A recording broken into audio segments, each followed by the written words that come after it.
અરુણ પટેલની પોલીસે ધરપકડ કરી। ગિફ્ટ સિટીમાં 400 કરોડની કથિત છેતરપિંડી કેસમાં તેઓનું નામ ખુલ્યું છે।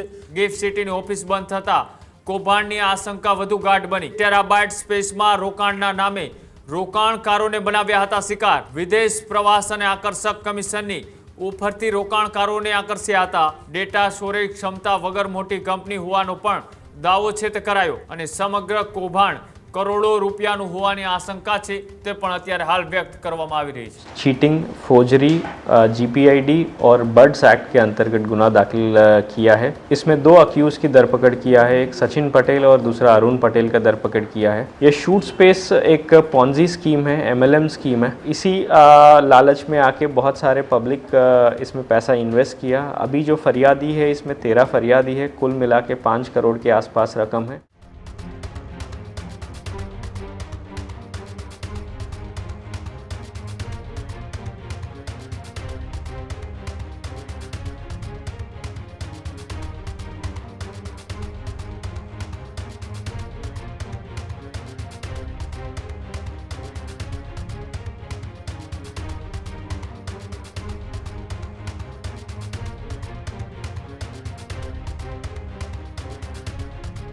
ફરી એક વખત અરવલ્લી જિલ્લા કોંગ્રેસ પ્રમુખ અરુણ પટેલની પોલીસે ધરપકડ કરી। ગિફ્ટ સિટીમાં 400 કરોડની કથિત છેતરપિંડી કેસમાં તેઓનું નામ ખુલ્યું છે। રતનપુર WTC કોમ્પ્લેક્સમાં ઓફિસ ખોલીને રોકાણકારોને બનાવ્યા શિકાર। ડેટા સ્ટોરેજ સર્વરના નામે કરોડો રૂપિયાની છેતરપિંડી આચરી હોવાના આરોપ લાગ્યા છે। વિદેશ પ્રવાસ અને આકર્ષક રિટર્નની લાલચ આપીને રોકાણકારોને ફસાવ્યા। 12 રોકાણકારોએ રૂપિયા 4.90 કરોડની છેતરપિંડીની ફરિયાદ નોંધાવી। ડભોઈ પોલીસે ગુનો નોંધી અને 2 મુખ્ય આરોપીને અત્યારે ઝડપી પાડ્યા છે। કોંગ્રેસ પ્રમુખ અરુણ પટેલ અને ઝોનલ મેનેજર સચિન પટેલની ધરપકડ કરવામાં આવી છે।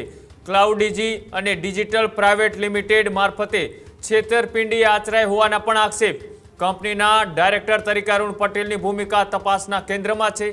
રોકાણકારોને મોટા નફાના વાયદા કરી અને જાળમાં ફસાવ્યા હતા। ગાંધીનગર પોલીસે એસઆઈટી બનાવીને તપાસનો ધમધમાટ શરૂ કર્યો છે। કરોડોના આર્થિક કૌભાંડની રોકાણકારોમાં પણ ભારે ચકચાર મચી છે। ગિફ્ટ સિટી સાથે જોડાયેલા કેસમાં નવા ખુલાસા થવાની પણ અત્યારે શક્યતાઓ દેખાઈ રહી છે। પોલીસ હવે નાણાંની હેરાફેરી અને અન્ય સંડોવાયેલા લોકોની પણ તપાસ કરશે। છેતરપિંડીના નેટવર્કના અન્ય તાર પણ બહાર ક્યાં સુધી જોડાયેલા છે અને ક્યાંથી આ નેટવર્ક છે તે ચલાવવામાં આવતું હતું તે તમામની તપાસ અત્યારે એસઆઈટીની ટીમ કરી રહી છે। આગામી દિવસોમાં પણ પોલીસ દ્વારા કોઈ મોટા ખુલાસા કરવામાં આવે તેવી પૂરી શક્યતાઓ છે તે અત્યારે હાલ દેખાઈ રહી છે। ગિફ્ટ સિટીની અંદર ઓફિસ રાખી અને કરોડો રૂપિયાની જે કૌભાંડ આચરનાર શૂટ સ્પેસ ડિજિટલ કંપની સામે હવે આરોપ છે તેનો મામલો ખૂબ ગરમાયેલો છે। પોલીસ ટૂંક જ સમયમાં ઘટનાને લઈ કરી શકે છે સૌથી મોટી કાર્યવાહી। ક્લાઉડીજી ટેકનોલોજી અને હેરી હોસ્પિટાલિટી કંપનીઓના નામ પણ છે તે સામે આવ્યા છે। સાથે જ ટેરાબાઇટ સ્પેસમાં રોકાણના નામે રોકાણકારોને બનાવ્યા હતા શિકાર। નિશ્ચિત ભાડું અને ઊંચા નફાની લાલચ આપી અને કરોડો રૂપિયા ઉઘરાવ્યા હોવાના પણ આક્ષેપો લાગ્યા। વિદેશ પ્રવાસ અને આકર્ષક કમિશનની ઓફરથી રોકાણકારોને આકર્ષ્યા હતા અને ડેટા સ્ટોરેજ ક્ષમતા વધારવા માટે જે રીતનું આ લોભામણી લાલચો આપવામાં આવી હતી। ડેટા સ્ટોરેજ ક્ષમતા વગર મોટી કંપની હોવાનો પણ દાવો છે તે કરાયો। ફરિયાદ પરિવાર દ્વારા 84 ટીબી સ્પેસ માટે રૂપિયા 32.75 લાખ રૂપિયાનું રોકાણ કરાવ્યું હતું। શરૂઆતમાં જ નિયમિત ચૂકવણી કરી અને રોકાણકારોને વિશ્વાસ જીત્યો હતો। જયપુર ઉદયપુરમાં ભવ્ય કાર્યક્રમો યોજી અને નવી સ્કીમો છે તે પણ રજૂ કરાઈ હતી। ડાયરેક્ટરો દ્વારા રોકાણ સંપૂર્ણ સુરક્ષિત હોવાનું આશ્વાસન પણ અપાયું। રોકાણની રકમ અન્ય કંપનીઓમાં ટ્રાન્સફર કરાય હોવાના પણ ગંભીર આરોપ છે તે લાગ્યા છે। ભાડાની ચૂકવણી અચાનક બંધ થતા રોકાણકારોમાં ફફડાટ ફેલાયો। ગિફ્ટ સિટીની ઓફિસ બંધ થતા કૌભાંડની આશંકા વધુ ગાઢ બની। 12 રોકાણકારો પાસેથી રૂપિયા 4.90 કરોડથી વધુની રકમ એકત્રિત કરાઈ હતી અને સમગ્ર કૌભાંડ કરોડો રૂપિયાનું હોવાની આશંકા છે તે પણ અત્યારે હાલ વ્યક્ત કરવામાં આવી રહી છે। जिला डबोड़ा पुलिस स्टेशन में shoot space company director Utpal Patel, उनकी वाइफ ध्रुवी पटेल, अरुण पटेल और ध्रुव चौधरी और सचिन पटेल के विरुद्ध चीटिंग, फोर्जरी, जीपीआईडी और बर्ड्स एक्ट के अंतर्गत गुना दाखिल किया है। इसमें 2 अक्यूज़ की धरपकड़ किया है, एक सचिन पटेल और दूसरा अरुण पटेल का धरपकड़ किया है। ये शूट स्पेस एक पॉन्जी स्कीम है, MLM स्कीम है।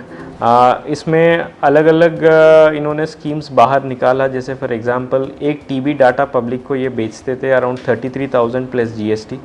ये डाटा पब्लिक को बेच के फिर उन्हीं को रेंट के स्वरूप में 1650 रुपीज़ हर महीने देते थे। लगभग 20,000 रेंट देते थे एक साल में। तो इसी लालच में आके बहुत सारे पब्लिक इसमें पैसा इन्वेस्ट किया। अभी जो फरियादी है इसमें 13 फरियादी है, कुल मिला के 5 करोड़ के आसपास रकम है।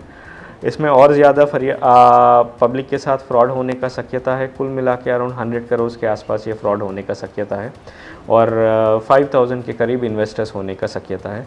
तो पब्लिक से अपील यही है कि जिसके साथ भी ये फ्रॉड हुआ है वो आगे आके आपका निवेदन लिखवाइए, आप फरियाद दर्ज करवाइए, ताकि इनके खिलाफ सख्त की सख्त कार्यवाही हो सके। હજુ સુધી તમે અમારી ચેનલને સબસ્ક્રાઇબ નથી કરી તો અત્યારે જ ન્યૂઝરૂમ ગુજરાતને સબસ્ક્રાઇબ કરો, ફેસબુક અને ઇન્સ્ટાગ્રામ પર ફોલો કરો।